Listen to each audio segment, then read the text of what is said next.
Les uns les autres pour nous réchauffer un peu. Merci. Comme vous le voyez,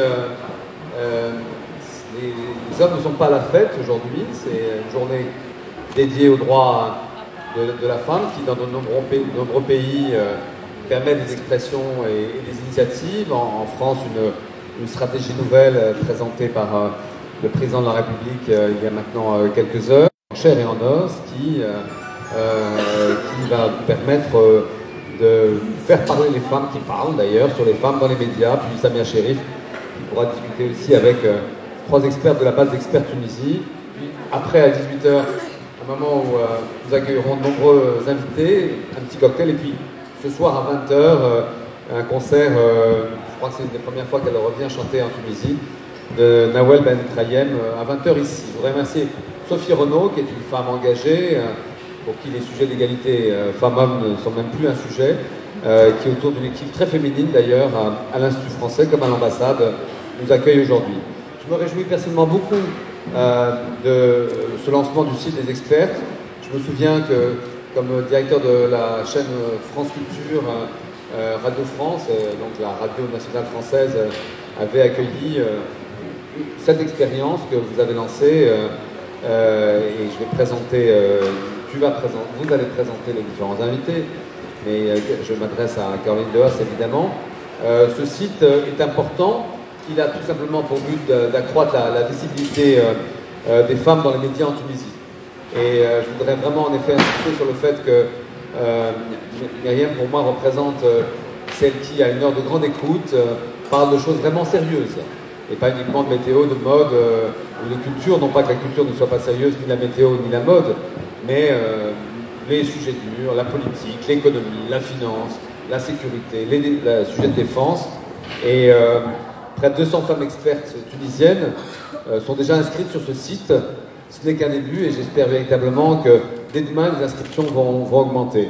Le but de ce site, il est très simple, rendre les femmes plus visibles, plus audibles, et les encourager à valoriser leur savoir-faire et leurs compétences. Mais évidemment, encourager les médias tunisiens, comme vous encouragez les médias français, mais les médias tunisiens à solliciter beaucoup plus de femmes pour intervenir comme expertes dans leurs pages, dans leurs émissions, fournissant donc cette base de données d'expertes et en formant celles-ci à prendre la parole dans les médias. J'en profite d'ailleurs pour remercier les médias qui sont associés, je pense notamment à Mosaïque FM qui a fait ce pari dès aujourd'hui en donnant toute la journée la parole aux femmes, en partie à partir de ce fichier de femmes expertes.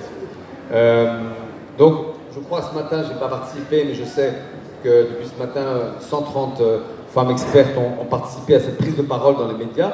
C'est un sujet, la prise de la parole. On peut avoir des choses à dire, pour autant avoir des difficultés à dire.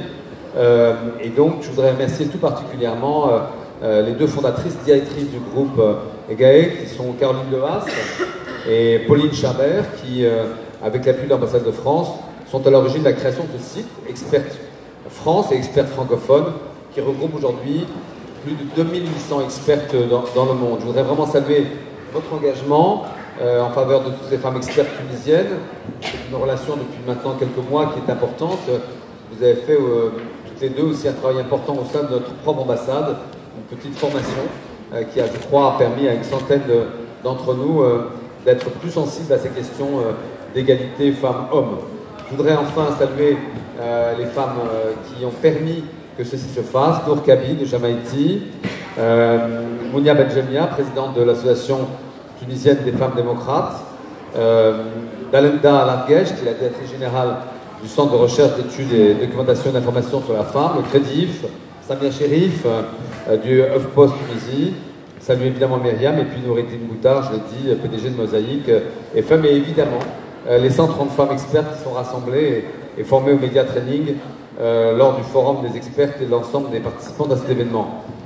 Bon, il est facile de rappeler pourquoi la Tunisie a permis que ce site se crée. Vous êtes évidemment, vous le savez, mieux que quiconque, leader dans la région sur la question de l'égalité femmes-hommes, et le reste aujourd'hui, comme en témoigne l'adoption récente de la loi historique relative à l'élimination de la violence à l'égard des femmes le 26 juillet 2017, depuis la création le 13 août 2017, cette commission de la liberté individuelle et de l'égalité rattaché à la présidence de la République, suscite des attentes fortes, notamment celle de l'égalité dans l'héritage, projet qui fera l'objet d'une grande marche et dans 2 jours à Tunis et pour lesquels des femmes françaises sont venues ici et je tiens à les saluer. Cette ambition d'égalité se traduit évidemment aussi dans la parité, l'objectif de parité, à la fois horizontale et verticale, une représentation égale et équitable des femmes et des hommes au sein des futurs conseils municipaux, mais aussi à leur tête, que l'on a trouvé à l'occasion donc de la publication des listes, 57 000 candidats, autant de femmes que d'hommes, des listes électorales pour les prochaines élections municipales. Quel exemple magnifique que nous souhaitons évidemment saluer. En France aussi, évidemment, la question de l'égalité hommes-femmes est une priorité.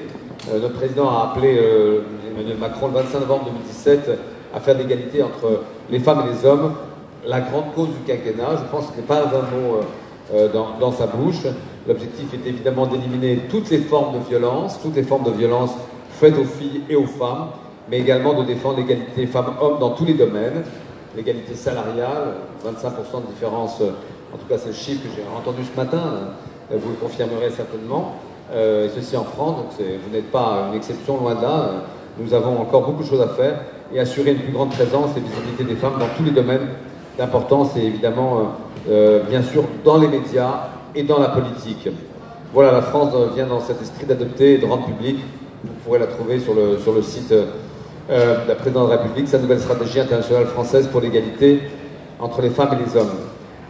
Depuis des années ici, des actions sont menées. Je voudrais saluer le travail de Marianne Poche qui a beaucoup accompagné ces projets, soutient l'association Beiti pour l'accueil des femmes vulnérables en dignité, à la TFD dont j'ai parlé, appui aux porteurs et aux porteuses de projets issus de la société civile, notamment à travers le fonds PISCA, qui cofinance des micro-projets centrés notamment sur la participation inclusive des jeunes et des femmes à la vie publique, appuie un programme Femmes Leaders de demain porté par l'ONG Action in the Mediterranean, qui a accompagné près de 60 femmes tunisiennes qui sont candidates aux prochaines élections municipales en partenariat avec des ONG tunisiennes. Le programme Femmes d'avenir en Méditerranée, mis en œuvre par ONU Femmes, Kautar et Sciences Po Paris entre 2014 et fin 2017, avec l'appui du ministère des Affaires étrangères. Et puis, plus généralement, l'appui à l'administration tunisienne, avec une attention portée au renforcement des capacités des femmes en poste dans la haute fonction publique, à travers des formations courtes ou plus ou moins longues.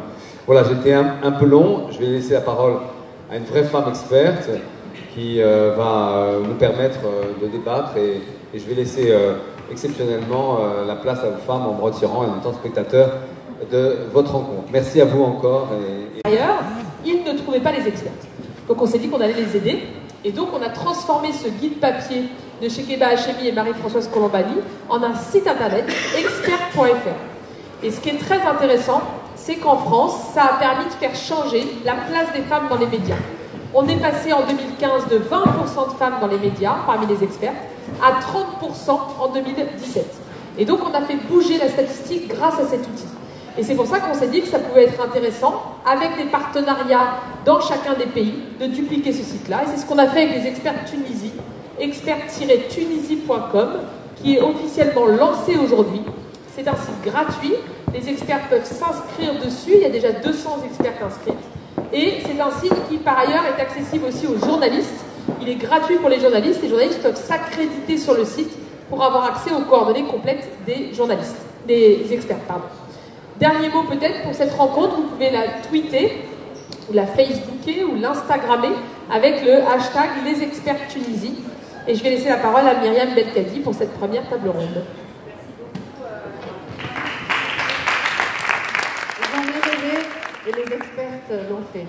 Hein, vous imaginez tout le mal qu'on a, je pense, une des personnes les mieux placées pour dire tout le mal qu'on a à faire appel à des expertes tunisiennes, même si elles sont nombreuses, même si elles sont à un niveau exceptionnel.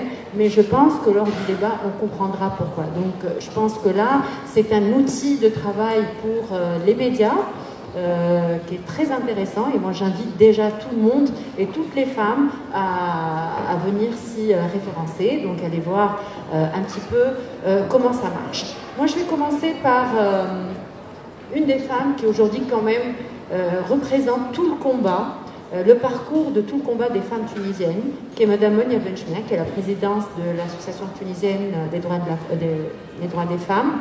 Je rappelle quand même au passage que le 8 mars, même si aujourd'hui on a reçu plein de joyeuses fêtes, on a reçu des fleurs, je ne vous dis pas, mon bureau était rempli de fleurs aujourd'hui, donc ça me fait vraiment plaisir, mais il faut rappeler aussi que c'est la date du combat des femmes pour leurs droits. Et chaque pays, chaque groupe de femmes a ses combats. Les nôtres tunisiennes ne sont pas celles des Françaises, ne sont pas celles des Guinéennes, ne sont pas celles des Américaines. Donc il faut contextualiser nos droits, mais on a toutes finalement des droits et ça ne... Et les droits, tous les jours, on doit rappeler qu'on doit sauvegarder nos droits. Monia, je commence par cette question.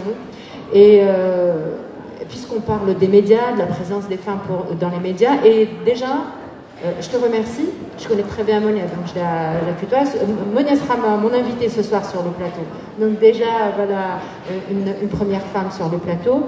Aujourd'hui, comment peut-on, à travers la présence des femmes dans les médias, atteindre l'égalité homme-femme? C'est-à-dire, comment est-ce que cette présence dans les médias peut être représentative de ce à quoi on tend, c'est-à-dire une égalité générale homme-femme? Oui, merci d'abord pour l'invitation. Et puis oui, joyeuse fête, même si c'est un jour de combat aussi, le 8 mars pour les droits des femmes.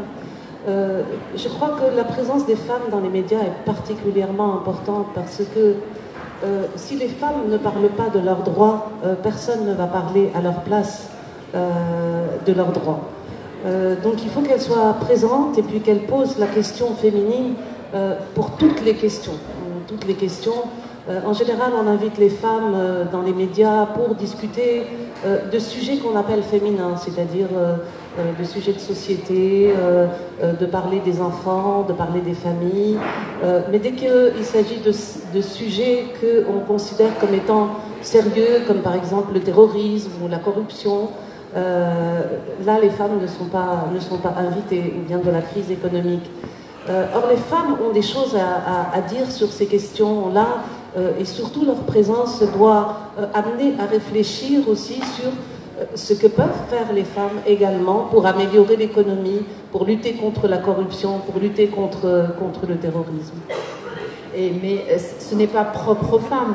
Tu veux dire que là, aussi bien les hommes que les femmes peuvent traiter des mêmes sujets, en fait. C'est ça le message.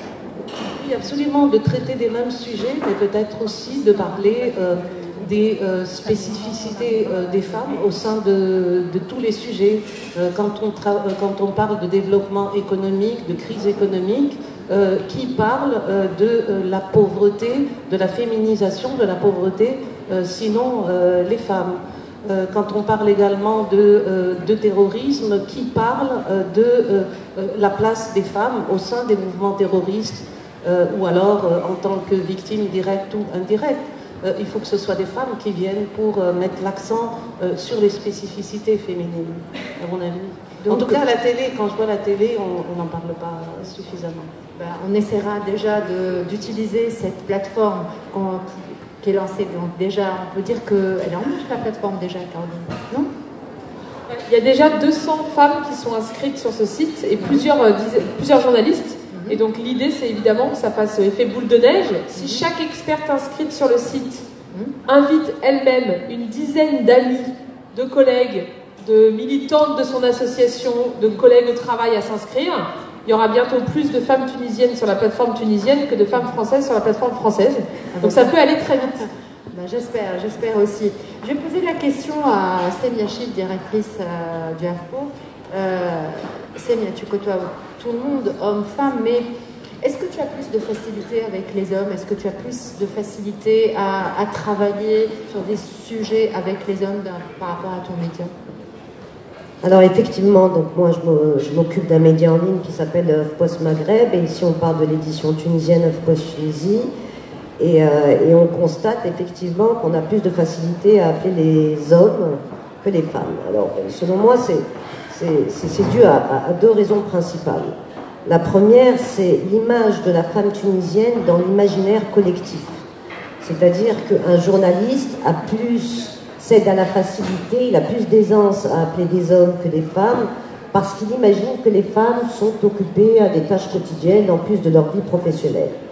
Il y a aussi autre chose, par ailleurs, dans les feuilletons à grand succès qui passent sur toutes nos chaînes, quand on voit comment est représentée la femme, c'est assez inquiétant aussi, parce qu'elle est stigmatisée sous 3 formes de stéréotypes. Alors, soit elle est femme au foyer, secrétaire ou assistante, ou alors pas concernée par la problématique du chômage. Ça, c'est le premier stéréotype. Le deuxième stéréotype, c'est elle est démoniaque et matérialiste.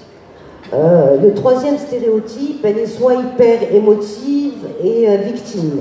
Donc déjà, dans les feuilletons, dans les scénarios qui sont écrits par nos chaînes télévisées, par nos producteurs, la femme est cataloguée dans des stéréotypes précis, ce qui ne facilite pas l'image des femmes dans les médias. Je pense que c'est ça, et surtout en plus, qu'elles ne sont pas comme ça dans la vie professionnelle, elles réussissent avec brio, donc c'est vraiment assez injuste de les résumer à ça.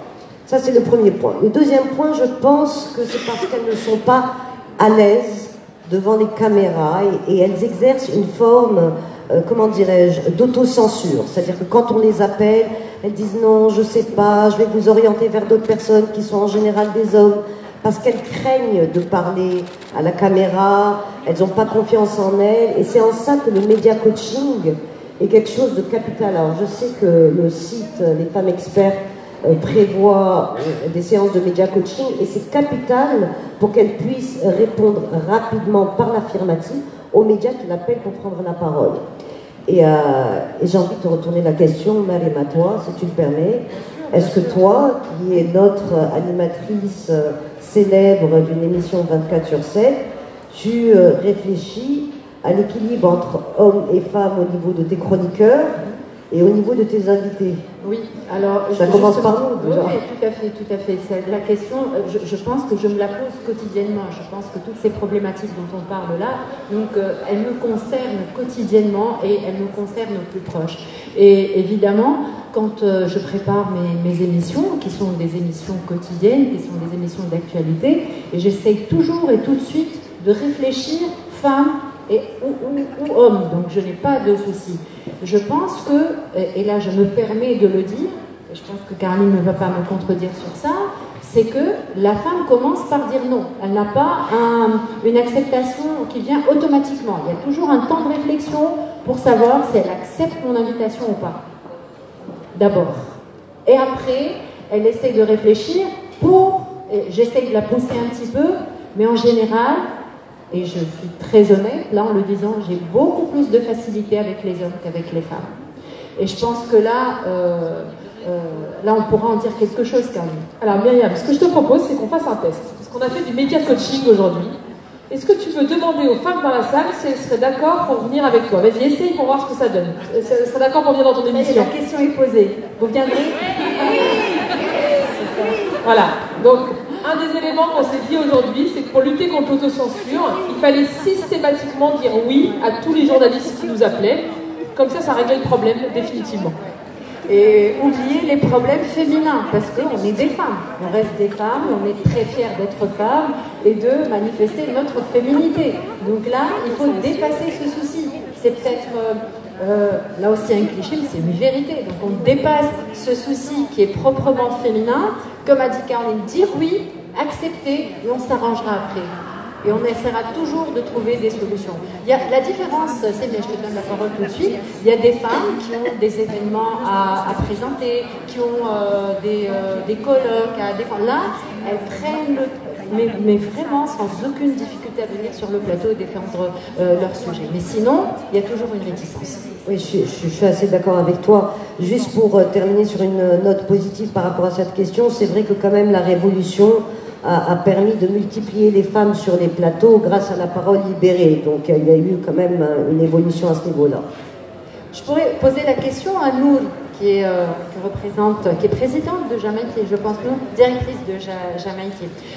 Très souvent, on dit que pour être expert, entre guillemets, parce qu'il y a déjà une remise en cause du titre expert. Mais bon, ça, c'est pas le propos aujourd'hui. Mais pour être expert, donc on demande une certaine expérience, une certaine maturité, un certain parcours, et qu'il y aurait on ne pourrait pas trouver beaucoup d'experts auprès des jeunes. Est-ce que ça pose problème là? En fait, justement, ça pose problème parce que nous, Jamaïque, en partenariat avec l'UNESCO, on vient de lancer une plateforme qui réunit 100 jeunes experts et expertes. Et d'où notre partenariat avec le groupe EGEI pour la mise en place de cette plateforme Expert Tunisie, en vue aussi de mutualiser les efforts. Et donc ce qu'on a fait, vu le mandat de Jamaïque qui est de collecter des informations sur la société civile et notamment les opportunités, on s'est rendu compte que au niveau des critères d'éligibilité, déjà le nombre d'années d'expérience constituait un handicap aux jeunes femmes et hommes pour pouvoir postuler, alors que le contexte tunisien a permis une montée en compétences et une croissance rapide en un nombre d'années très réduit.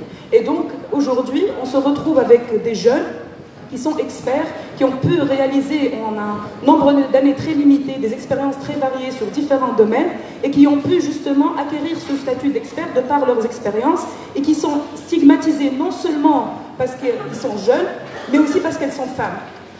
D'où l'importance justement de mettre en valeur cette expertise femme. Et d'ailleurs, le fait qu'on ne voit pas assez de femmes dans les plateaux télévisés ou même dans les radios, ça peut partir disons, de bonne foi des journalistes, mais ça ne va pas de pair avec les valeurs qu'on essaie de véhiculer au niveau de notre État, mais au niveau aussi de l'Assemblée des représentants du peuple, au niveau du pourcentage de ministres femmes qui sont aujourd'hui au niveau de postes de prise de décision, ce qui nous pousse aussi à réfléchir à faire émerger des débats comme l'égalité salariale en Tunisie entre hommes et femmes, et jusqu'à aujourd'hui, on n'a pas de statistiques sur ces questions. Donc, la première idée, c'est de mettre en valeur déjà toute cette expertise, jeunes et spécifiquement femmes, de leur permettre justement d'accéder à ces opportunités auxquelles elles ne pouvaient pas accéder justement par limite de nombre d'années d'expérience, de les laisser montrer leurs compétences, qu'elles soient hommes ou femmes, et par la suite justement de pouvoir contribuer réellement au développement du pays. Et je pense aussi que les femmes expertes sont très humble, sont très, disons, comment dirais-je, humbles. Elles ne veulent pas, d'ailleurs on l'a vu en faisant des entretiens avec les jeunes experts, que généralement elles nous disent « on ne veut pas que vous nous appeliez experts, on n'est pas experts », alors qu'elles ont toutes les qualifications requises pour pouvoir être experts. Et donc cette modestie fait que la femme est en train de s'auto-censurer également. Et ça rejoint ce que disait tout à l'heure Samia par rapport à cette autocensure.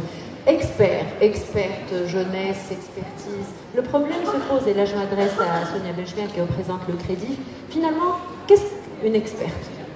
Qu'est-ce qu'un expert ou une experte, puisque ici on parle des femmes? Merci Marie. Joyeux 8 mars, joyeux combat mesdames. Justement, vous mettez un petit peu le doigt sur la plaie.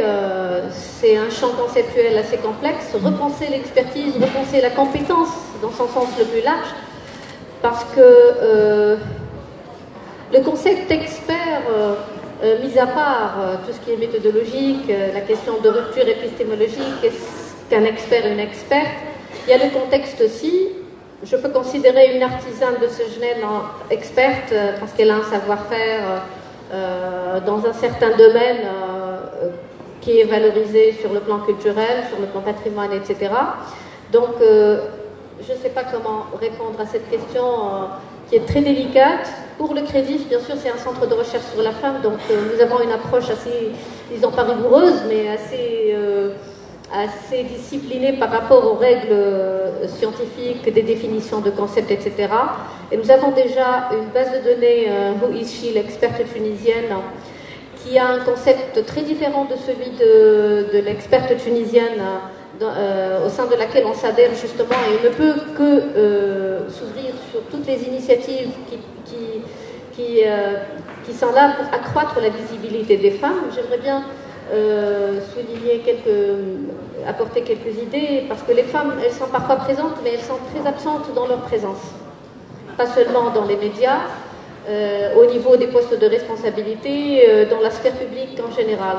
Pour retourner justement aux médias comme un champ de la sphère publique, c'est très important que les femmes soient là, parce que parce que les médias nourrissent notre imaginaire, les images, les vidéos, tout ça, ça nourrit notre imaginaire, et c'est très important pour repenser le statut des femmes et la présence des femmes.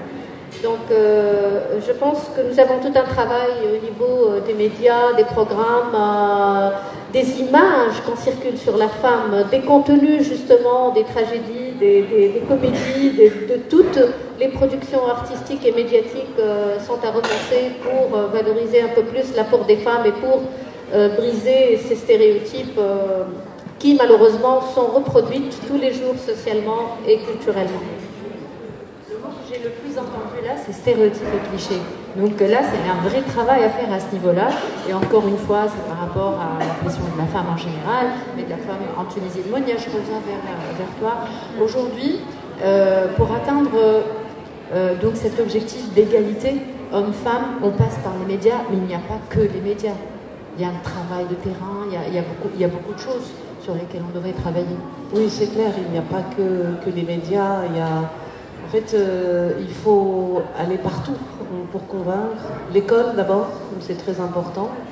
Et je voudrais rappeler que la loi pour l'élimination des violences à l'encontre des femmes dit que les enfants doivent être éduqués à l'école dans le respect de l'égalité entre les hommes et les femmes, dans le respect des droits universels et dans la non-violence. Donc l'école d'abord, l'école et puis ensuite les lycées, l'université.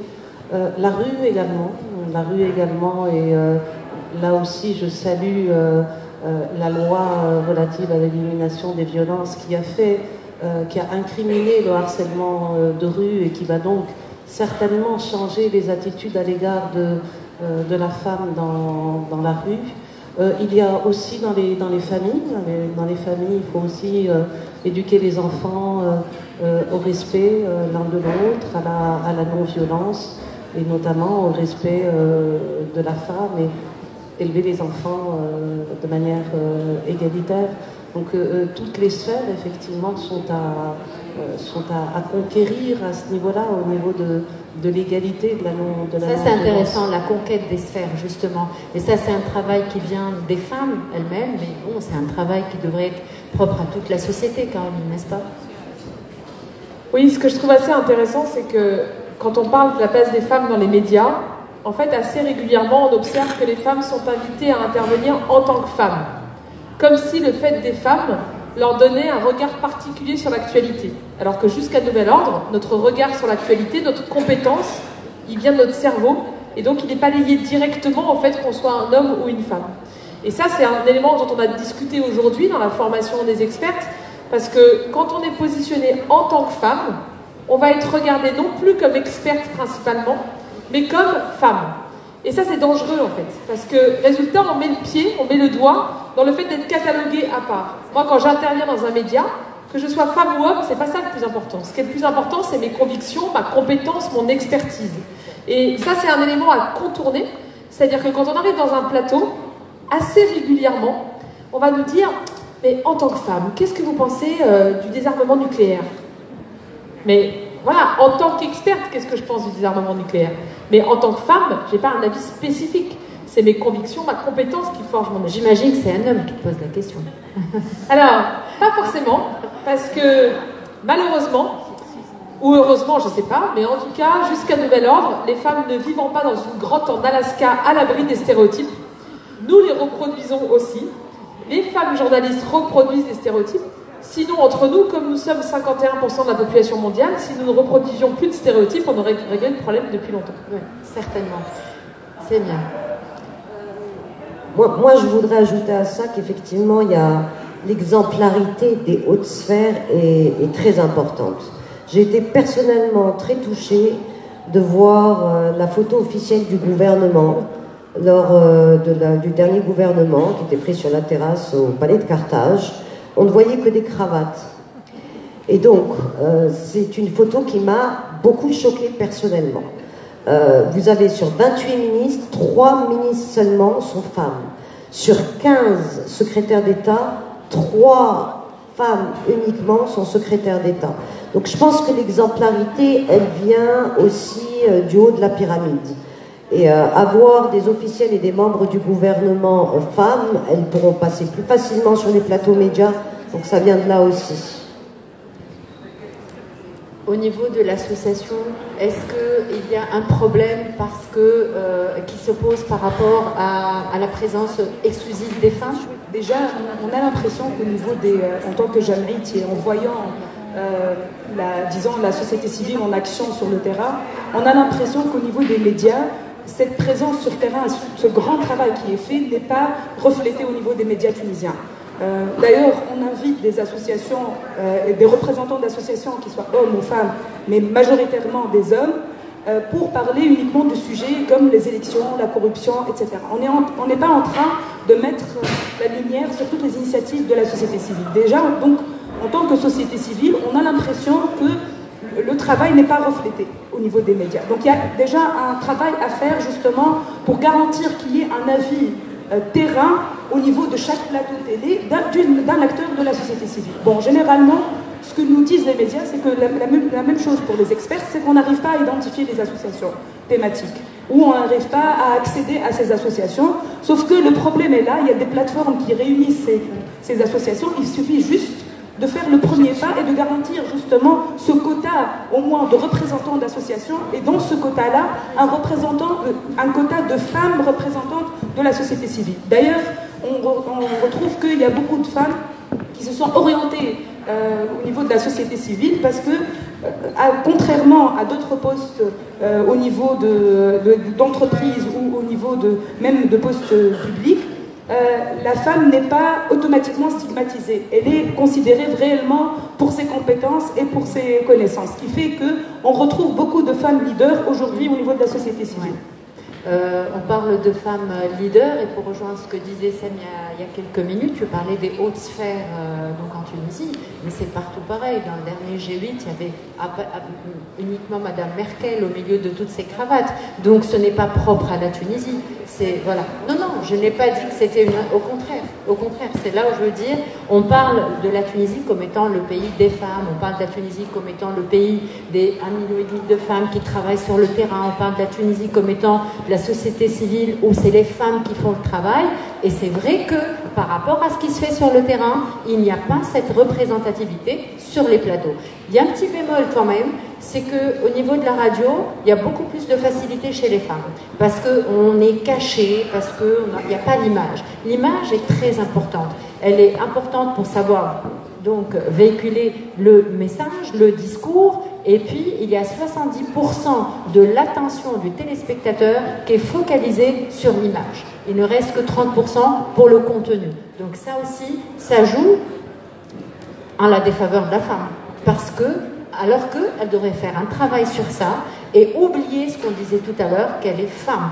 C'est d'abord une experte en telle matière, c'est un professeur en telle matière, voilà, donc docteur S, je sais pas quoi. Donc c'est ça aussi, donc c'est un travail qui doit se faire au niveau des médias, c'est-à-dire à notre niveau à nous, et faire un pas vers les femmes, et lesquelles femmes doivent faire pareil. Donc c'est un travail double qui se fait, et notamment dans un pays comme le nôtre. Il faut quand même appeler les choses par leur nom et n'avoir pas honte de dire que nous avons une société assez conservatrice, ça c'est une vérité, il y a un travail qui se fait quotidiennement, mais il faut abattre les clichés, encore une fois, et il faut donc pouvoir avancer. Ce que je trouve intéressant dans ce que disait Samia, c'est que l'exemplarité qui vient d'en haut, nous on l'a vécu en France, puisque en 2012, on a eu pour la première fois un gouvernement strictement paritaire. 50% de femmes, 50% d'hommes parmi les ministres. Vous inquiétez pas, les 5 premiers postes étaient quand même pour les hommes. Mais quand même, il y avait 50% de femmes, 50% d'hommes. La première conséquence que ça a eu, c'est que ça a créé un effet cliquet. Il n'y avait plus de retour en arrière possible. Et tous les gouvernements suivants, même s'il y avait des changements de majorité, sont maintenant paritaires. En fait, ça serait quasiment impossible de revenir en arrière. Donc ça, c'est un truc intéressant.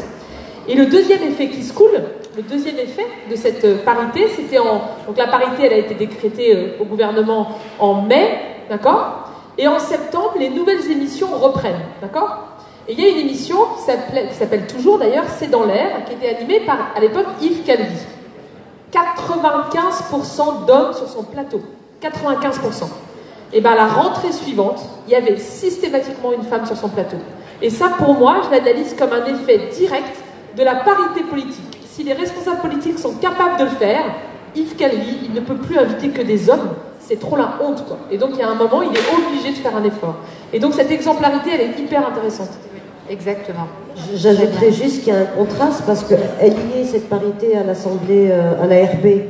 Mais elle n'y est pas au niveau du gouvernement. Donc, elle y est au municipal, comme disait monsieur l'ambassadeur tout à l'heure.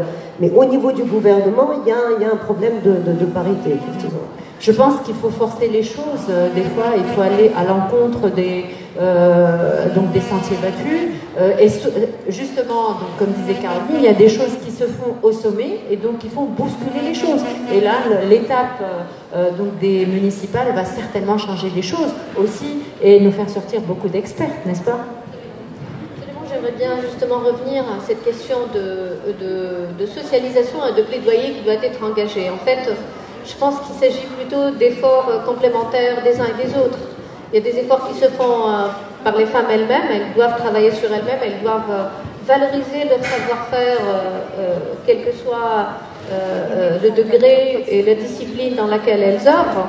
Et il faut absolument engager un plaidoyer auprès des décideurs pour justement pour plus de présence des femmes au niveau de la décision, au niveau des instances nationales et internationales. Parce que, comme je l'ai dit tout à l'heure, ça nourrit notre imaginaire et toutes nos perceptions, c'est pas des perceptions dans l'absolu, c'est pas de l'imaginaire, mais c'est des perceptions et des représentations sociales qui orientent notre pratique et notre vision à nous-mêmes et aux autres, à notre rôle également. Je pense qu'il y a tout un travail à faire à tous les niveaux.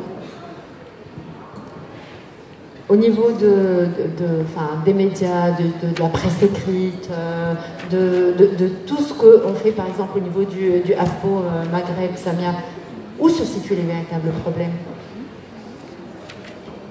par rapport justement à retrouver cette parité, et bien sûr. Bon, écoutez, je fais partie d'une des rares femmes dans le paysage médiatique tunisien à être DG. Déjà, ça influence un peu au niveau du recrutement. Donc autant vous dire, je sais qu'il y a une journaliste, j'ai deux journalistes du HuffPo qui sont là. Bon, ben on va pas se voiler la face, on est essentiellement féminine au HuffPost. Je veux dire, on est quoi, 20% d'hommes, 80% de femmes? Non, mais ça n'a rien à voir, faut pas aller aussi dans l'autre sens. Donc, alors la question était, excuse-moi. Est-ce que c'est difficile pour toi d'atteindre cette parité? Je ne parle pas au niveau de l'équipe, mais au niveau de trouver des sujets, d'interroger les hommes, de défendre certains, par rapport au travail, au contenu. D'accord. Alors bon, déjà nous, au niveau de la presse, une presse web, c'est beaucoup plus simple. Comme tu disais tout à l'heure, le problème se pose notamment au niveau de la télévision pour les femmes. Deuxièmement, nous avons des valeurs et nous sommes connus pour défendre les minorités, quelles qu'elles soient, ou HuffPost, on dit d'ailleurs maintenant. Et donc on défend souvent les femmes, et on a beaucoup de contributrices qui sont femmes également. Donc on n'a pas de ce problème-là. Tu as raison, au niveau de la presse écrite ou web, les femmes s'expriment plus facilement, surtout si elles n'ont pas rencontré le journaliste, si elles reçoivent par mail les questions derrière leur écran, elles répondent plus facilement. Maintenant à la radio, il y a un petit changement, c'est qu'ils filment, donc ça passe encore, mais c'est ce qui fait toujours peur, ça reste la télévision, l'image. L'image, il y a encore un frein par rapport à ça, c'est pour ça que le media coaching, alors le site, les experts va considérablement nous aider à découvrir de nouveaux talents, d'ailleurs, parce qu'il doit y en avoir qu'on ne connaît pas. Deuxièmement, si vous nous les coachez, c'est extraordinaire. Et troisièmement, apprenez-leur à dire oui tout de suite à la télévision, surtout. Célia vient de dire un mot très important, c'est le coaching. C'est-à-dire que venir à la télévision, c'est pas comme on assiste à une réunion de syndic. C'est quand même un travail, un vrai travail qui doit être fait parce qu'on s'adresse à la caméra, et quand on dit caméra, il y a des gens derrière cette caméra, on entre dans les foyers des gens et donc on doit leur apporter quelque chose. C'est pas de la figuration, c'est pas un défilé de mode, et notamment, je parle de mon plateau, je parle de mon expérience à moi. Donc là aussi, il y a un vrai travail qui se fait. Des fois, il m'arrive d'avoir des invités parce qu'ils sont invités pour leur titre. bah, pour la personne, président de telle chose, représente de tel groupe. Et donc là, surprise, le message qui devait être, qui doit être véhiculé, qui doit atteindre le téléspectateur, ne parvient pas. Et ça, c'est un échec. C'est un échec pour ce groupe qui est représenté, c'est un échec pour la personne elle-même, et c'est un échec pour mon émission, puisque on n'arrive pas à faire passer un message. Parce que l'idée est là, il y a un destinateur, un destinataire, un message au milieu. Est-ce que vous comprenez ce qu'il dit? Bon, entre deux remarques racistes, en général, on ne comprend pas très bien ce qu'il raconte. Donc, et pourtant, il est réinvité. Et donc, sur les femmes, on se pose systématiquement cette question. Sur les jeunes, c'est pareil, j'imagine, on se pose systématiquement la question, alors qu'on ne se la poserait pas ailleurs. Et juste pour terminer là-dessus, c'est pour ça qu'en fait, nos coachings, nos formations de média training, il y a toute une partie technique. Mais en fait, la plus grosse partie de cette formation, c'est de faire péter l'autocensure. Parce que pour moi, c'est le principal problème qu'on a. C'est pas qu'on n'est pas bonne, c'est qu'en fait, on pense qu'on n'est pas bonne. Alors qu'en fait, on est excellente, on est super forte. Mais juste, on se dit à nous-mêmes qu'on n'est pas forte. Une fois qu'on a déverrouillé ça, on y va, et dans 90% des cas, on est des bonnes clientes. 66% des étudiants en Tunisie sont des femmes, alors que le plus grand taux de chômage est chez les femmes. Donc là, ça veut tout dire. Et je pense que toute femme qui s'engage dans ce site, Caroline, et qui se dit « je suis experte », donc là, si moi je prends le téléphone, ou mes collègues, ou n'importe quel média qui prend le téléphone pour lui dire « vous venez ce soir, je dois entendre tout de suite, oui, bien sûr, je serai là », sans hésiter. C'est ça en fait. Oui. Donc il y a ça. C'est un enjeu économique, mais dans tout ça, les femmes sont très fortes et elles ont un potentiel qui doit juste être plus valorisé et plus visible. Donc pour plus de visibilité. Mais il faut être réaliste, hein. On parle de clients dans tous les médias du monde, mais c'est un truc qu'on met entre guillemets, et c'est un enjeu aussi. Hein. Un plateau télé ou une émission de radio, c'est aussi un deal qu'on fait avec les gens, et il faut que ça soit gagnant. Je vous laisse à chacune le mot de la fin, donc c'est bien, je commence par toi. Si tu avais un message. Écoutez, je vais en profiter pour rebondir sur ce que vous venez de dire. Je pense qu'il n'y a pas uniquement le fait de parler de clientes, il y a effectivement de bonnes clientes, c'est-à-dire il y a des femmes qui sont de vraies oratrices avec des qualités d'oratrices qui savent enrichir un débat sur les plateaux parce qu'on voit leur connaissance, leur culture générale. Elles sont de bonnes communicantes. C'est vrai que les médias après ils cherchent le buzz, hein, ils cherchent à ce que les téléspectateurs ne zappent pas.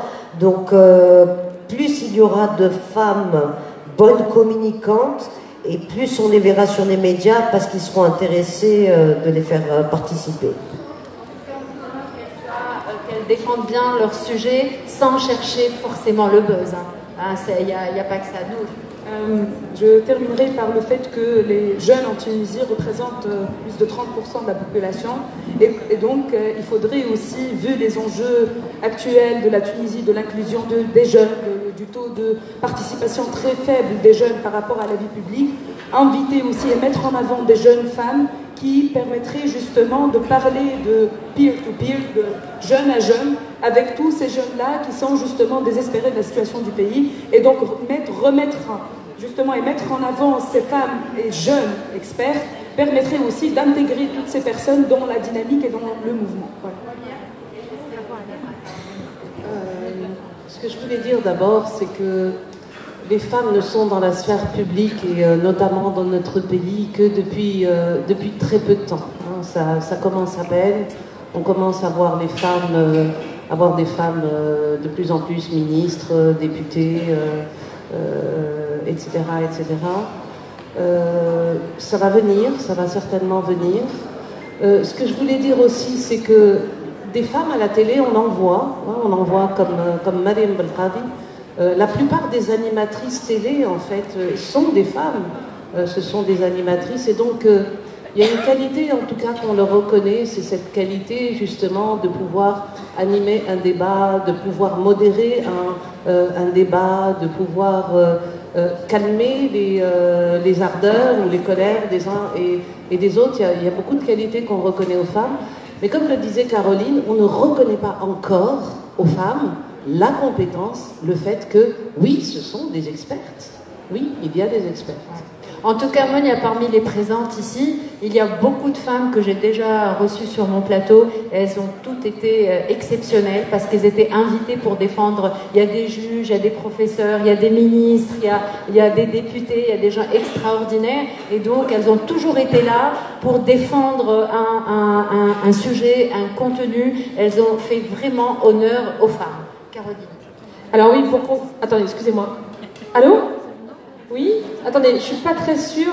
C'est le Midi Show, ils veulent m'avoir demain pour leur émission. Qu'est-ce que je dis? Oui! Voilà, c'était le mot de la fin. Caroline. Merci à vous tous, merci pour votre attention. Moi, je vous promets vous inviter toutes et tous, ça m'étonnerait, mais d'essayer d'avoir le maximum de femmes sur mon plateau. Je vous donne rendez-vous à 18h pour ceux et celles qui peuvent être devant leur télé. Monia va me rejoindre, sinon, bonne continuation et vive les femmes.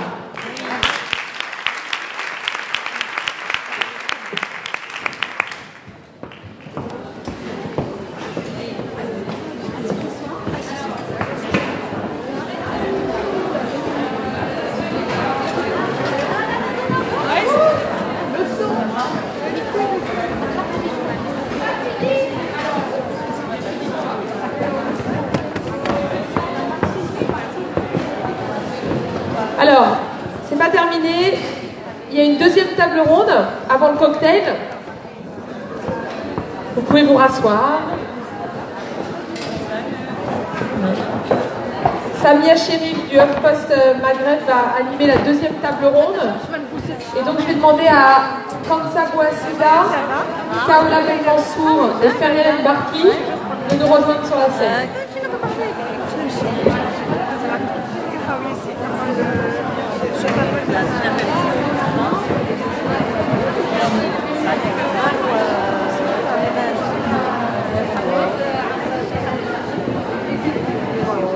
Tu as pas son numéro?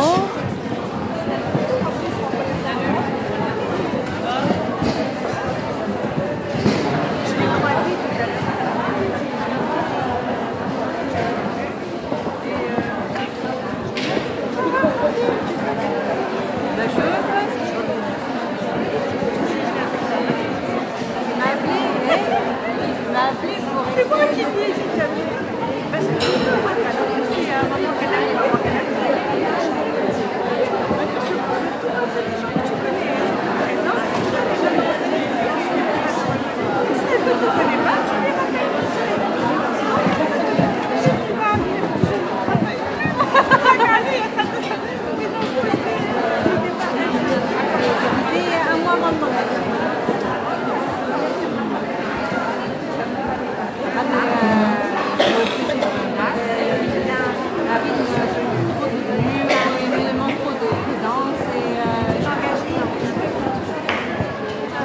La dernière session de cette journée organisée par les experts Tunisie.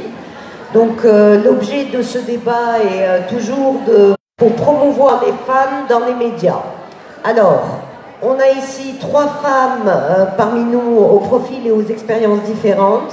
Madame Khansa Bouassida, directrice communication de la Banque Biat, mais également responsable du club Atuj au féminin qui œuvre pour la mise en lumière des femmes au parcours exceptionnel et inspirant. Associatif. Merci d'être là parmi nous. Alors je vais vous demander brièvement et rapidement de nous parler de votre domaine d'expertise en 1 minute. Et je vous poserai ensuite des questions. Alors moi je m'appelle Khansa Bouassida, comme vous m'avez introduite, donc je suis responsable de la communication institutionnelle à la BIAC. Et je suis également active au sein du club Atuj au féminin. Atuj au féminin est un club qui a été créé il y a maintenant 3 ans. Il fait partie des divers clubs qui sont rattachés à l'Atuj, l'association des Tunisiens des grandes écoles. Et l'idée de femmes de talent. Je vous en prie. Bonsoir à tous. Donc, Docteur Kaoula Benmansour. Exactement. Donc, chercheur en sciences de gestion à l'ISG de Gabès. Je suis plutôt spécialiste des questions de lanceurs d'alerte, de management du whistleblowing. Une question d'actualité aujourd'hui, il ne se passe pas une semaine sans qu'on parle d'un Football Leaks, d'un Wikileaks. En Tunisie, c'est aussi une question d'actualité, puisque nous avons une instance nationale de lutte contre la corruption qui est amenée à devenir une instance constitutionnelle. J'œuvre au sein aussi de l'INLUC dans le centre de recherche que nous essayons de mettre en place. Et j'ai été expert auprès du programme PNUD Hiroshima dans le cadre donc, de l'approche Maghreb en lutte contre la corruption. Je suis aussi des femmes aujourd'hui dans les médias tunisiens. D'accord. Alors, je vais parler techniquement. Donc, pour le monitoring des médias, concernant la présence des femmes ou bien l'accès des femmes aux médias, il est vraiment timide. Même, c'est-à-dire les études parlent d'un pourcentage de 3% parfois dans les émissions télévisées. Donc, vous imaginez les femmes dans la société civile tunisienne ou bien aussi dans l'administration tunisienne ou bien dans le secteur privé tunisien. Donc, comme a dit tout à l'heure notre invitée, la femme elle-même, elle est timide. Quand on lui pose la question, est-ce que vous voulez assister? Alors, je vais assister ou pas, c'est toujours l'image que je vais renvoyer. Tandis qu'on ne pense pas vraiment au contenu, au message d'une femme qui doit vraiment se sentir responsable de l'image qu'on crée pour la femme, parce qu'on entend tous les jours des critiques, les feuilletons ou bien le stéréotype, ok, mais vas-y, interviens et parle et défends-toi.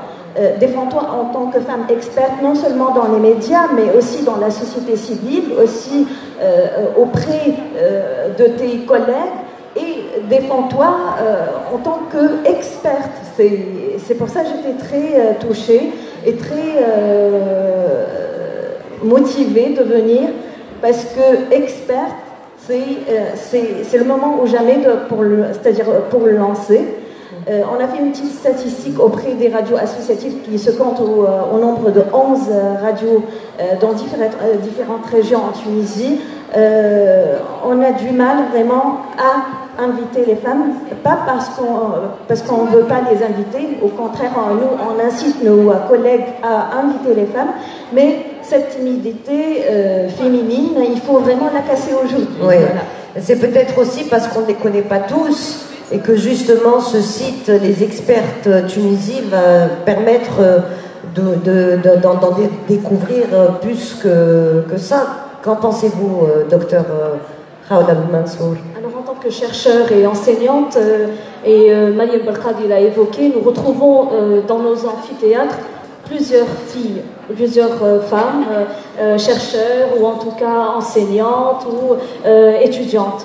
Mais malheureusement, lorsqu'on est dans le monde du travail, il y a ce plafond de verre qui, à un certain moment, dans certains espaces, on ne retrouve plus cette féminité, cette féminisation de certains espaces. Et je pense que ce plafond de verre, il devient aussi sur les écrans des téléviseurs ou dans les radios. Et la digitalisation a apporté cette rupture, que ce soit à travers les réseaux sociaux ou les plateformes comme Expert, ou bien comme l'a évoqué Nour Karbi avec Jamaïti, il y a ce YouTube qui nous permet aujourd'hui d'avoir une voix, une possibilité de faire connaître notre expertise. Mais c'est vrai que dans les médias traditionnels, il y a un plafond de verre, des écrans de verre, c'est vrai. Hansa, alors vous qui êtes donc à la tête de ce club Atuj au féminin, où on a nos brillantes femmes qui ont fait les grandes écoles, quel retour avez-vous de leur part? Est-ce que vous pensez qu'elles sont invitées sur les plateaux médias ou elles sont méconnues? Quel est le souci? Pourquoi on voit pas beaucoup de femmes sur les médias? Écoutez, je partage l'avis de toutes les personnes qui se sont relayées sur le panel aujourd'hui pour dire que les femmes ne sont pas très présentes dans les médias en Tunisie. Mais ça, malheureusement, c'est la conséquence normale au positionnement socio-économique de la femme aujourd'hui en Tunisie. C'est-à-dire que quand Khawla dit que les amphis sont remplis de filles aujourd'hui, quand on regarde les résultats au bac, où on trouve qu'à peu près 60% des bacheliers sont des femmes ou sont des filles, mais après quand on regarde à la tête des entreprises, elles ne sont que 6 ou 7% à être chef d'entreprise. Quand on regarde les grandes entreprises tunisiennes, sur les 30 plus grandes entreprises en Tunisie, sur les 30 plus grandes entreprises en Tunisie, il y a 6 ou 7 femmes qui sont dans les conseils d'administration. Et donc forcément, après dans les médias, quand un média va traiter d'un sujet, forcément il va regarder le haut de la pyramide. Et quand il regarde le haut de la pyramide, il n'y a que des hommes. Et donc forcément, il va faire appel à ces hommes. Et donc, c'est ça toute la problématique, c'est que les carrières des hommes évoluent beaucoup plus vite que les carrières des femmes. C'est le fameux plafond de verre dont vous avez parlé. Et qui alors gardez le micro parce que je vais vous poser une autre question. Vous savez qu'au mois de décembre 2017, la AICA, en collaboration avec le CSA belge, a publié une étude intitulée « Place et image des femmes dans les médias audiovisuels ». Cette étude a mis en avant que la présence des femmes dans les médias ne dépasse pas 11% et celle des hommes 89%. Et alors le pire dans tout ça, c'est que déjà elles ne sont pas nombreuses, donc 11%, mais cette étude révèle également que l'image qui est véhiculée d'elles dans les médias a une tendance plutôt négative. À votre avis, pourquoi ? Les femmes, les 11% donc des femmes qui apparaissent dans les médias ont une image négative. Est-ce que à votre avis, pourquoi est-ce qu'elles ont une image négative? Déjà, elles ne sont pas nombreuses, mais pourquoi est-ce qu'elles ont une image négative? Écoutez, tout dépend sur quel sujet on les a... C'est tout cumulé. Quand on voit des femmes dans les médias, l'étude dit que l'image véhiculée est plutôt négative. Moi, je pense que l'une des plus grandes problématiques chez les femmes, au-delà des contraintes, des paradigmes sociaux, c'est les contraintes qu'on se met nous à nous-mêmes. C'est-à-dire que c'est nos propres contraintes qui nous amènent à ces fameux freins dont on a parlé tout à l'heure, où on se dit je ne veux pas m'exposer, je ne veux pas être visible. Et ça, je pense que c'est forcément perceptible à la télévision. Docteur Raoul, par rapport à cette étude? Je suis surprise par cette étude et je pense que les 11% peut-être aussi c'est une réalité sociologique et psychosociale de la Tunisie. Une image, c'est une photographie, les statistiques sont toujours une photographie à un moment donné, mais je pense aussi qu'il n'y a pas assez peut-être aussi de femmes qui relaient une image qui va au-delà d'une image stéréotypée dont on a parlé tout à l'heure. Vous en avez parlé à partir des épisodes de feuilletons, des sitcoms où cette image est justement débridée. Mais en tout cas, moi en tant que chercheur, les lanceurs d'alerte, c'est la plupart du temps, c'est des femmes. Aux États-Unis, les premiers lanceurs d'alerte pour WorldCom, Enron, ce sont des femmes. Pour le Mediator en France aussi, c'est des médecins femmes qui ont lancé l'alerte. Donc je pense que le courage, il est là. Après, est-ce qu'il est relié? Est-ce qu'il est reconnu? Ça, c'est tout l'enjeu. D'accord. Madame Falliet, l'image négative, est-ce que c'est pas aussi des chroniqueuses un peu potiches comme on dit ou oui, il y a de tout à la télévision aujourd'hui, on va pas se voiler la face. Je ne veux pas victimiser, mais je veux me responsabiliser. Peut-être c'est l'initiative qui manque aux femmes. Ouais. Donc il faut prendre l'initiative pour assister au plateau télévisé.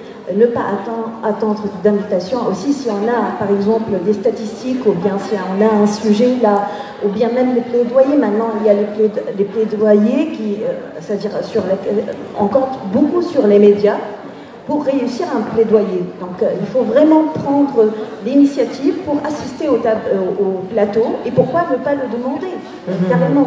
Oui, tout à fait. D'où l'intérêt d'une plateforme comme les femmes expertes, pour permettre aux médias d'y accéder. Alors, vous qui êtes... Pardon?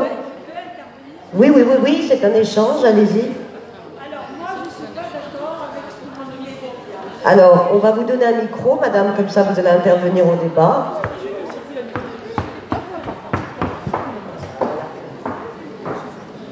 Allez-y, c'est l'interaction, c'est fait pour aussi. C'est le direct. Les femmes qui prennent la parole, on est toujours pour. Bon, merci. C'est Mounira Chapouto-Olmedi, historienne.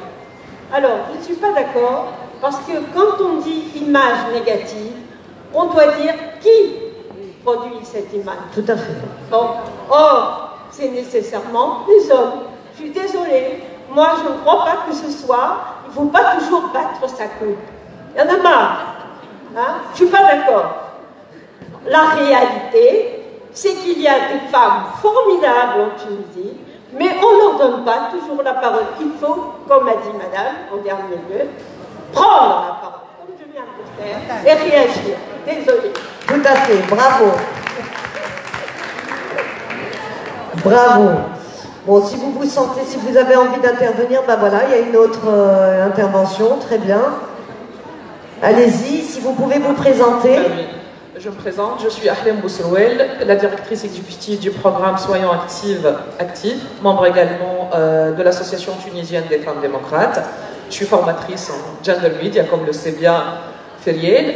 Je crois qu'il y a deux sujets qui sont très importants. Un, le fait de lancer un site pareil, c'est que vous répondez à un besoin qui était identifié par le TMA depuis 2012, avant même la formation de cette organisation, à travers les médias associatifs et alternatifs, où on a identifié que les femmes, effectivement, n'existent pas dans les médias parce qu'il n'y a pas de liste d'expertes.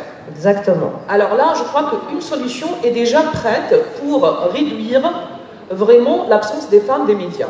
La deuxième chose, en parlant vraiment de l'étude de l'AICA, dont on est vraiment heureux d'ailleurs, mais il faut savoir que la société civile en Tunisie a travaillé sur le sujet avant, avec l'UNESCO à l'époque, mais après la Révolution, avec plusieurs médias, et principalement, je dis bien les médias associatifs et les radios associatives, qui ont pris le challenge.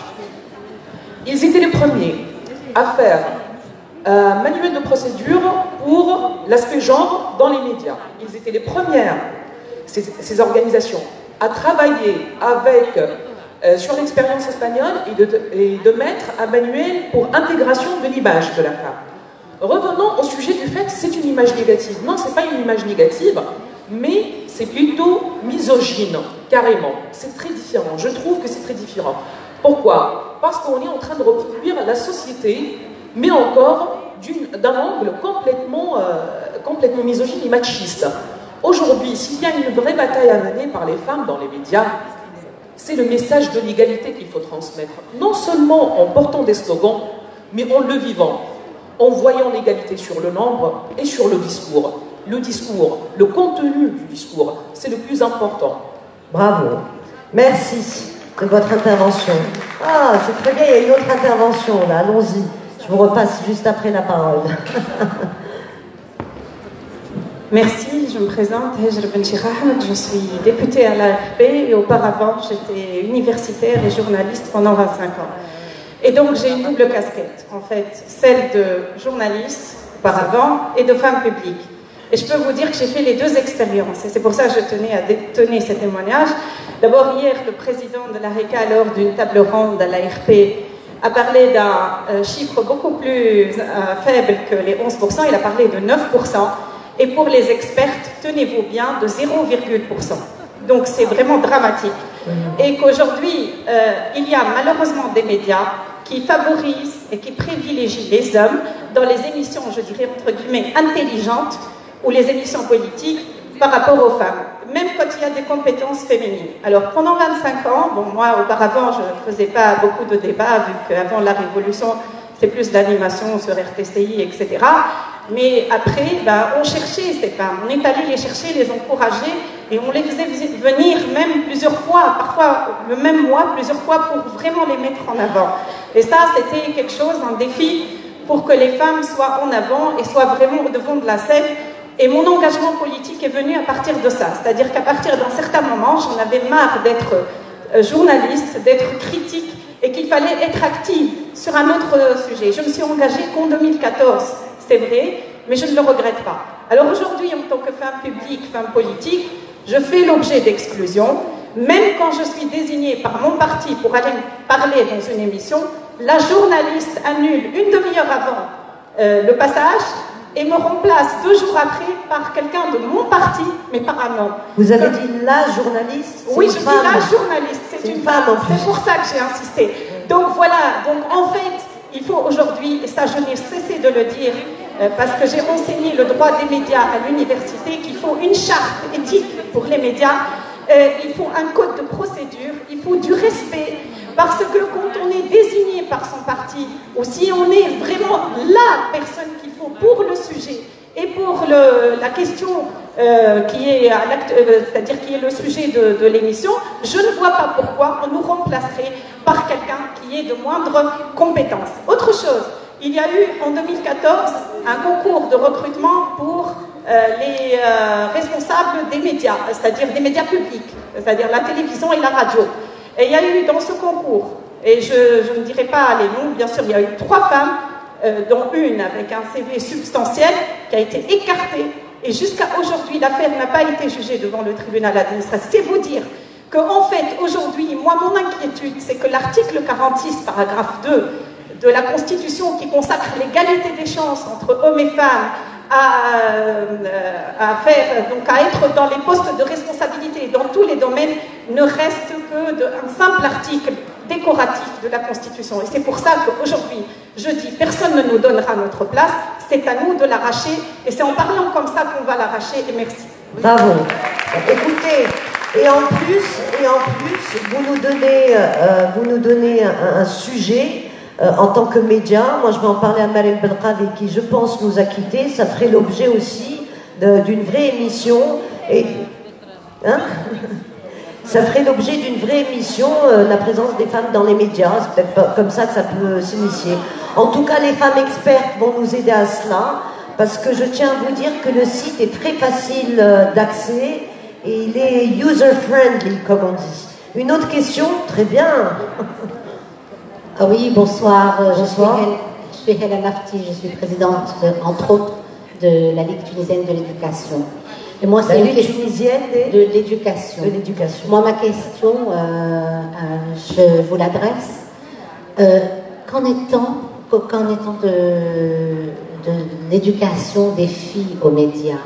Que faites-vous, vous, femmes des médias et des associations de femmes aux médias, que faites-vous pour que les filles puissent un jour justement paraître à la télévision et dans d'autres médias, qu'elles puissent s'exprimer, qu'elles apprennent à s'exprimer? Est-ce qu'il y a des programmes pour ça qui sont prévus? Et si vous voulez, nous sommes ouverts à ce genre de formation qui est très important. Prendre la parole n'est pas facile pour les filles. Ce n'est pas à l'école qu'elles sont en train de l'apprendre aujourd'hui, mais je pense que dans la société civile, il y a une grande marge de manœuvre et je pense qu'ensemble, on pourrait faire ça. Voilà.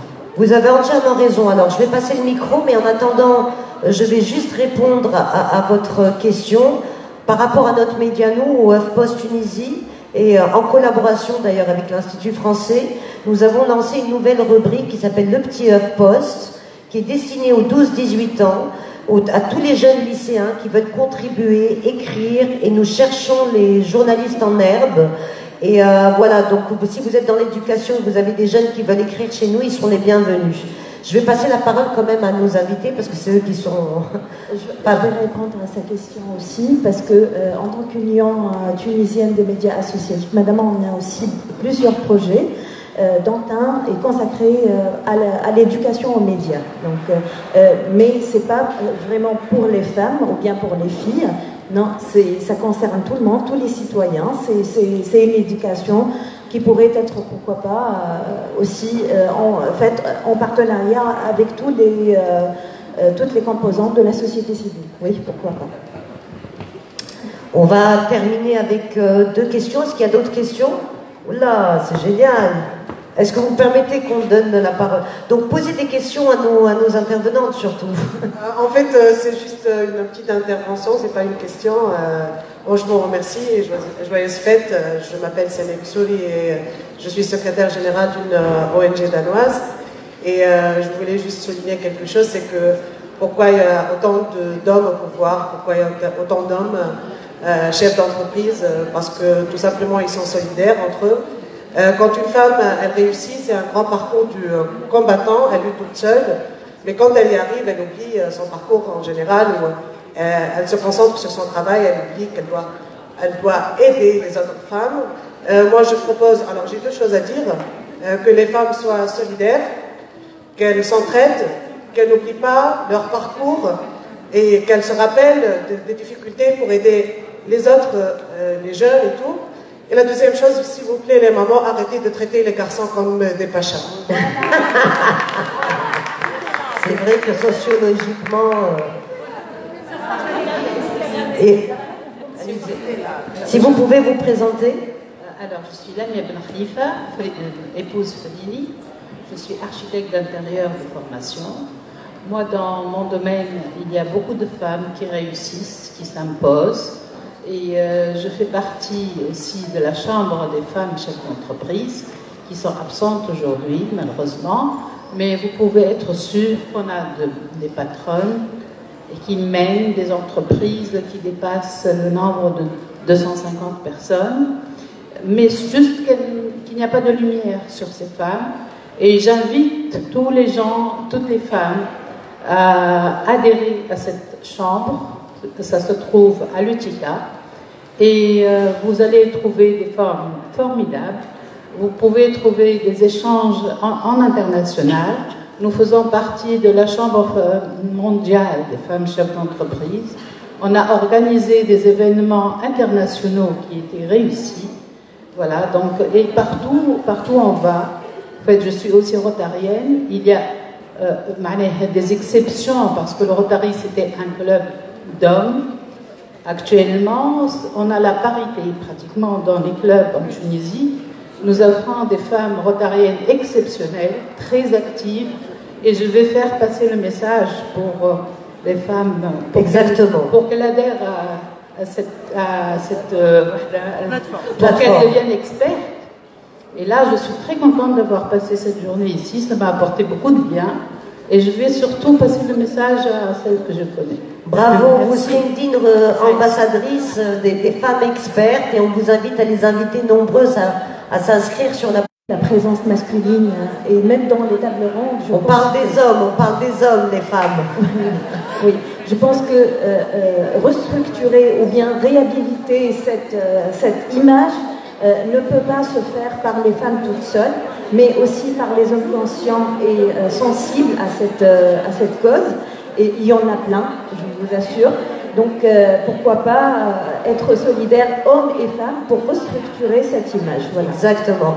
N'oublions pas que ce sont nos pères qui nous ont éduqués, toutes les femmes ici présentes. Donc il y a quelque chose qui se transmet des hommes aux femmes. Donc le débat prend fin. Merci à tous. Merci à l'équipe, les experts, à l'ambassade de France, à l'Institut français, à tous nos partenaires. Et je vais passer la parole à Caroline de Haas pour clôturer cette séance. Merci beaucoup à nos expertes. Merci beaucoup à vous toutes et tous. Merci beaucoup aux partenaires. Merci Samia, merci au HuffPost, à Jamaïti, à la TFD, à l'ambassade de France et puis évidemment Sophie à l'Institut qui nous a accueillis aujourd'hui. Donc c'était vraiment une super journée. Le plus dur commence. Donc il y a deux choses très importantes à faire. Puisque je dis que le plus dur commence, c'est-à-dire que lancer un site, ça demande du boulot. Un grand bravo d'ailleurs à Pauline Chabert qui a porté ce projet depuis le début et à Selma Muset qui nous a rejoint récemment dans l'équipe et qui a beaucoup donné pour que cette journée ait lieu. Un grand merci à toutes les équipes de l'Institut français. Sophie, tu transmettras, qui nous ont beaucoup, qui ont été au top du top de la journée. Pourquoi je dis que le plus dur commence? Parce que lancer un site, c'est pas le plus compliqué. Le plus compliqué, c'est de le faire vivre. Et pour faire vivre le site, on a besoin de vous. On a besoin de vous pour que chaque jour qui passe, il y ait des nouvelles expertes qui s'inscrivent sur ce site. Ça, c'est la première chose à faire. Donc en sortant d'ici, vous allez pouvoir prendre un pot dans la galerie. Et une fois que vous êtes rentré chez vous, vous êtes posé un peu comme ça, vous réouvrez l'ordinateur et vous envoyez un mail à 3-4 collègues pour qu'elles s'inscrivent sur le site. Vous avez le droit de le faire demain matin, mais pas plus tard. Et puis, la deuxième chose à faire pour que ce site vive, c'est que les journalistes l'utilisent. Or, les journalistes l'utiliseront à partir du moment où il fonctionne. C'est-à-dire à partir du moment où vous dites oui, systématiquement quand on vous appelle. Si jamais vraiment vous n'êtes pas disponible parce que vous êtes parti en Alaska visiter une grotte historique, qu'est-ce que vous faites? Qu'est-ce que vous dites aux journalistes? Allez sur expert-tunisie.com. Donc faites vivre ce site, on va avoir besoin d'aide pour le faire vivre, le faire connaître. N'hésitez pas à partager votre page experte. N'hésitez pas à tweeter, à facebooker, à instagrammer, à snapchatter, tout ce que vous voulez pour faire connaître ce site. Voilà, c'est le début d'une aventure. Sophie a donné son accord de principe pour qu'on puisse organiser une formation de formatrice au Media Coaching.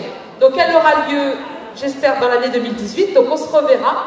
Et l'idée, c'est de former une équipe de 10 formatrices qui pourront à leur tour former des expertes à parler dans les médias. Un grand merci à vous toutes pour cette journée et on se retrouve dans le hall pour le coup.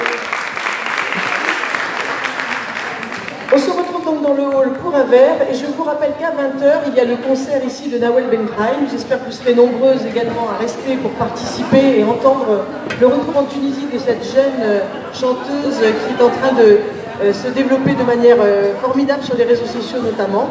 Voilà, merci à toutes de votre présence.